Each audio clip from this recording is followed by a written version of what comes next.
In this video, we're going to talk about what the biggest killer of success is.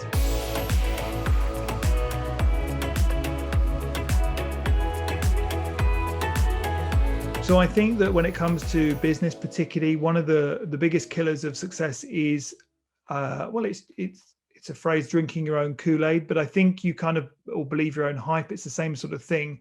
It's where you've overestimated your brilliance and perhaps not realized, why you've had success, and you don't want to risk it. And I think this is where people then, instead of being humble enough to sort of learn and improve and keep changing, they become arrogant and they think they're brilliant, and they, whatever they did to get them there, they either won't change it, and therefore they lack the evolution of their business, and they never change, and they kind of hit that ceiling and stay there, or they don't change what they're doing, and they're sort of, they completely stop what got them there, and they change, and they become arrogant. And I think there's a phrase along the lines of money doesn't change people, it just exposes who they are.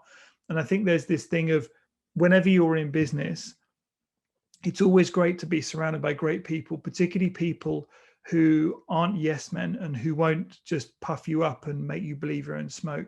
And I think it was Marcus Aurelius who, I could be wrong, but he was a Roman emperor who paid someone who would walk behind him, and whenever he was being paraded and cheered in the Colosseum and people were praising him and saying he was amazing, so his ego wouldn't take over, this man would just whisper in his ear, "You're just a man, that, when you're gone, they'll forget you."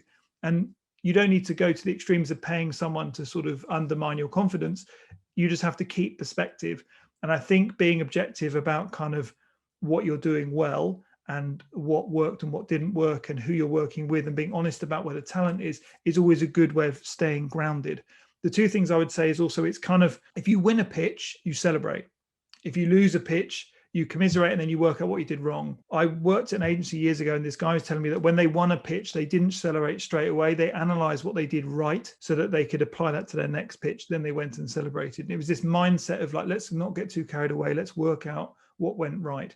And I think if you're looking for feedback from clients, asking them what you did right and what you did wrong are always great ways of staying on track and staying humble. The other thing is, the world is changing and constantly evolving. And quite often what you did that was successful now won't be successful in the future. So you're going to need to have that mindset of, I have to be changing and evolving to survive, like the dinosaurs. And so this is the thing of, whatever you did that worked, there has to be an element of you that's prepared to go, well, we're going to repeat it, but we're also going to experiment. And by keeping that mindset of being aware of your own, problems and like what you can't see, and don't get overly excited or arrogant, overconfident, is useful. It's like the Instagram algorithm. It changes often. So what you were doing 6 months ago isn't working now. Once you accept that, it's very easy to stay grounded, because there is an element of failure that's puncturing that ego. And I think that's healthy. The other thing, like I said, is surround yourself with good people. I talked about them not being people that just agree with you, but also talented people that force you to raise your game. And when you collaborate with them, you learn loads. And that's always like anything.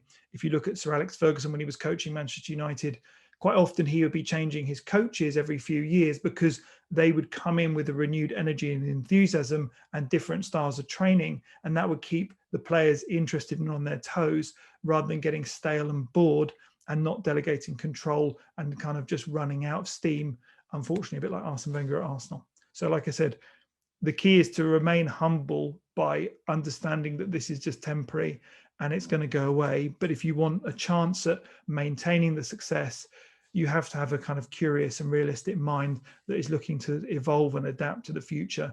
Because if you can do that, then I think that's a massive advantage.